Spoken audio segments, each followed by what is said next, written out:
Question number 10 in the adjoining figure angle A C B equals, माने angle A C B की value क्या होगी, इसकी value क्या होगी ये हमको फाइंड करना है।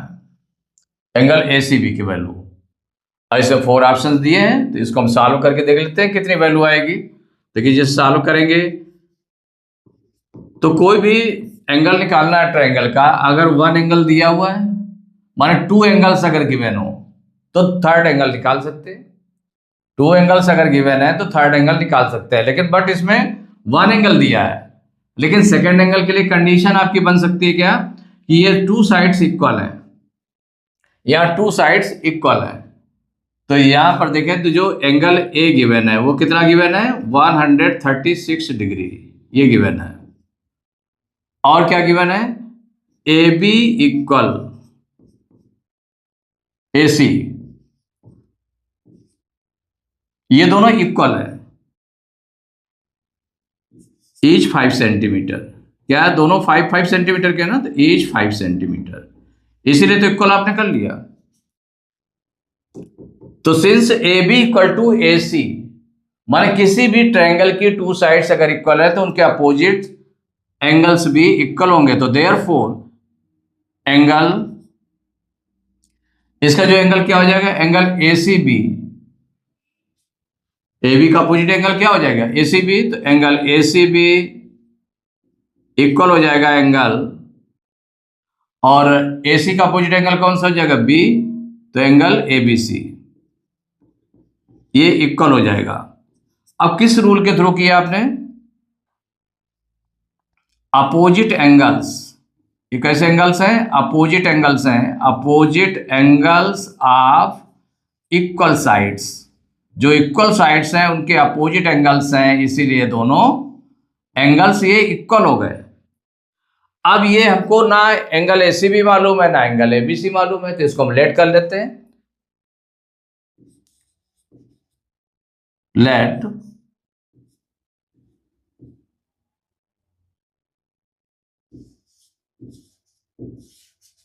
each angle of equal angles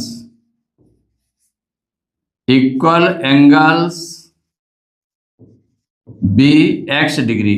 क्या आपने लेट कर लिया कि each angle of equal angles be, तो जो इक्वल एंगल्स हैं उनमें ईच एंगल कितना है, एक्स डिग्री आपने लेट कर लिया। तो देयरफॉर क्या हो जाएगा, angle A C B equal to X, angle A C B equal to X degree and angle A B C equal to X degree, ये हो जाएगा ना। नाउ तो since the sum of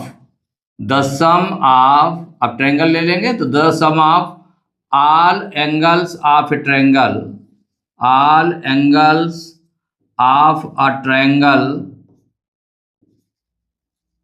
is 180 degree.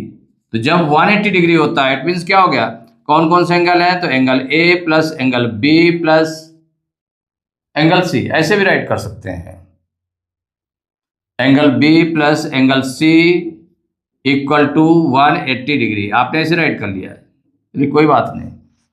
अब यहां पर angle A plus angle B plus angle C equal to 180 degree, तो angle A की वैल्यू कितनी है, 136 डिग्री है, तो 136 डिग्री राइट कर लिया, 136 degree plus angle B means क्या हुआ, एंगल ए बी सी, यही ना, बी जो मिड पॉइंट पर है जो एंगल बन रहा है वही होता है, तो वो हो गया एक्स, और प्लस जो एंगल ए सी बी है वो एंगल सी के इक्वल है, तो वो भी एक्स हो गया, इक्वल हो जाएगा 180 डिग्री। तो ये एक्स एक्स कितना हो जाएगा, 2x हो जाएगा, इक्वल, इसको हम ट्रांसपोज कर दें इधर, तो 180 डिग्री माइनस 136 डिग्री, तो x इक्वल टू 180 में से 136 माइनस करें, इससे 12 देंगे 10 में 6 माइनस करेंगे 4 या 7 में 3 माइनस करेंगे 4, 1 में 1 माइनस करेंगे कुछ नहीं, 44 डिग्री हो गया। तो ये कितना हो गया, 2x इक्वल टू, तो x इक्वल टू कितना आ जाएगा, 2 को उधर ट्रांसपोज करेंगे तो 44/2, 2 से डिवाइड कर ले, 2 1 जा 2, 2 2 जा 4, 2 2 जा 4, मीन्स x इक्वल हो गया 22, इतने डिग्री आ गया 22 डिग्री। और हमें वैल्यू क्या निकालनी है? वैल्यू निकालनी है किसकी? एंगल ACB की। तो चाहे एंगल ACB हो और ABC, दोनों की वैल्यू x है, मीन्स 22 डिग्री है। तो जिसकी हमको निकालनी है, तो देयरफॉर एंगल ACB ये वैल्यू निकालनी थी, इक्वल हो जाएगा 22 डिग्री। यही आंसर हो गया। तो इसमें कौन सा ऑप्शन था? ए ऑप्शन में 22 डिग्री, तो ए इज करेक्ट ऑप्शन। तो question number 11, in the adjoining figure PQ equal to PR, PQ और PR इक्वल है, देन एंगल X मेजर्स, तो एंगल X की वैल्यू कितनी होगी, ये आपको निकालना है। तो देखिए ये जब इक्वल है, दोनों इक्वल है ना, तो दोनों इक्वल है, तो हमें ये एंगल कितना होगा ये हम पहले फाइंड कर ले। इस एंगल को अगर हम फाइंड कर लें, एंगल PRQ को अगर हम फाइंड कर लें, तो PRQ को फाइंड करने से क्या होगा? फाइंड करने से ये होगा कि ये देखिए इसका एक्सटीरियर एंगल हो जाएगा, इस ट्रायंगल का जो ट्रायंगल PRS है, इसका जो है एक्सटीरियर एंगल हो जाएगा। Exterior angle opposite interior angles के सम के इक्वल होता है, माने इसके और इसके सम के इक्वल हो जाएगा। तो फिर x की वैल्यू हम निकाल लेंगे। तो पहले तो ये दोनों देखें इस ट्रायंगल में, तो जब सॉल्व करके देखेंगे इसमें क्या गिवन है, इसमें PQ equal to PR, since PQ equal to PR ये गिवन है। x की वैल्यू हमें फाइंड करनी है। किसकी वैल्यू फाइंड करनी है? एंगल x की वैल्यू की। एंगल x की वैल्यू कितनी होगी? तो PQ इक्वल टू PR, तो देयरफॉर क्या हो जाएगा? कौन से एंगल्स इसमें इक्वल हो जाएंगे? तो एंगल जो ये होगा आपका, इनके जो PQ है और PR है, तो इसके अपोजिट एंगल कौन सा है? ये, और इसके अपोजिट एंगल है ये। तो एंगल PRQ, तो therefore angle PRQ equal angle, भाई इसके अपोजिट एंगल क्या हो गया? इसके अपोजिट एंगल ये हो गया, और इसके अपोजिट एंगल हो जाएगा PR के PQR, इक्वल हो जाएगा PQR। क्यों इक्वल हो गया? सिंस माने, या हम ऐसे राइट कर सकते हैं इसको, अपोजिट एंगल्स ऑफ, माने इक्वल क्यों कर दिया? ये अपोजिट एंगल्स हैं of equal sides, of equal sides. तो एंगल PRQ, तो angle PRQ equal angle PQR कितना गिवन है? ये गिवन है 55 डिग्री, तो इक्वल हो जाएगा 55 डिग्री। ये आपने निकाल लिया, ये निकाला PQR, तो PQR मीन्स ये एंगल हमारा निकला है 55 डिग्री। अब इसको अगर हम देखें तो ये एक्सटीरियर एंगल है। जैसे सपोज करिए कि ऐसे ट्रायंगल आपका सपोज करिए ऐसे बना हुआ है, ये ऐसे बना हुआ है, इस तरह का, इस तरह का ट्रायंगल बना हुआ है।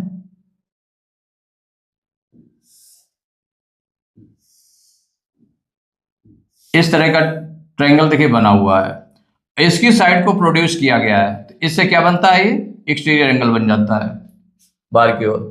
तो इतने पार्ट को अगर हम देख लें तो ये एक्सटीरियर एंगल है इसका, और इसके इंटीरियर अपोजिट एंगल्स कौन से हैं? ये और ये हैं। तो since exterior angle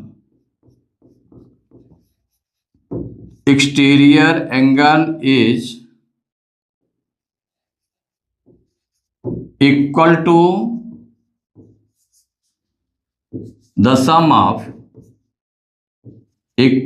the sum of interior opposite angles, interior opposite angles,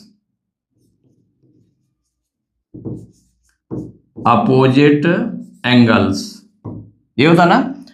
since exterior angle is equal to the sum of interior opposite angles, तो इसका मतलब ये क्या होगा? ये एंगल R है आपका, कौन सा? PRQ, यही है ना। तो देयरफॉर हो जाएगा PRQ, चाहे पहले हम लिख दें इसको, चाहे इसको बाद में लिखें, पहले इसको लिख देते हैं, पहले ये दोनों लिख देते हैं। तो angle RPS angle R P S plus angle P S R equal हो जाएगा angle P R Q, angle P R Q इसके इक्वल हो जाएगा। तो यहां पर क्या था, एंगल पी आर क्यू आपका अपोजिट एंगल था। एंगल पी आर क्यू क्या था, ये एक्सटीरियर एंगल के इक्वल हो गया। अब इसमें हम वैल्यू रख दें तो आरपीएस की वैल्यू कितनी है, आरपीएस ये एक्स है, प्लस एंगल पीएसआर की वैल्यू कितनी है 38 डिग्री, तो 38 डिग्री है, इक्वल एंगल पीआरक्यू की वैल्यू क्या निकली है 55 डिग्री, इसके इक्वल रख दिया गया। तो x इक्वल टू क्या हो जाएगा, इसको ट्रांसपोज कर दें तो 55 डिग्री माइनस 38 डिग्री, माइनस करेंगे देखिए इसे बाहर लेंगे 15 में 8 माइनस करेंगे 7, यहाँ 4 बचा, 4 में 3 माइनस करेंगे 1, 17 डिग्री। तो x की वैल्यू कितनी आ गई 17 डिग्री, यही आंसर हो गया। यही वैल्यू पूछी जा रही थी, तो कौन सा ऑप्शन करेक्ट है, ए ऑप्शन। तो ए ऑप्शन है 17 डिग्री, तो A is correct option. Question number 12, write T for true and F for false for each of the following. तो जो स्टेटमेंट्स लिखे हुए हैं इसमें अगर ट्रू है तो उसको टी राइट कर देना है, अगर फॉल्स है तो एफ राइट करना है। तो यहां 1 बाय 1 देखते जाते हैं। फर्स्ट देखिए स्टेटमेंट क्या है, if triangle ABC congruent triangle DEF then angle A equal to angle D, angle B equal to angle E, angle C equal to angle F and A B equal to D, B C equal to E F and A C equal to D F. इसमें check कर ले कि जो दिया हुआ है correct दिया कि नहीं दिया। तो ये दोनों देखिए ट्रायंगल कॉन्ग्रुएंट है, तो कॉन्ग्रुएंट ट्रायंगल्स के लिए क्या होता है, इसके ऑल पार्ट्स क्या होता है, ऑल पार्ट्स इक्वल होते हैं, ऑल पार्ट्स रेस्पेक्टिवली इक्वल होते हैं, all parts are respectively equal, माने टू ट्रायंगल्स में आपको कंपेयर करते हैं रेस्पेक्टिवली इक्वल।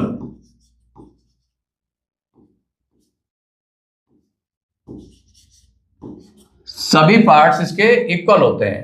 तो अब इसमें अगर हम देखें तो जो इसका वर्टिसेस है देखिए ए फर्स्ट नंबर पे लिखा ना, angle A equal to angle D correct है, फर्स्ट के एंगल के इक्वल होगा, सेकंड एंगल के इक्वल होगा, तो angle B equal to angle E, angle C equal to angle F, ये करेक्ट है।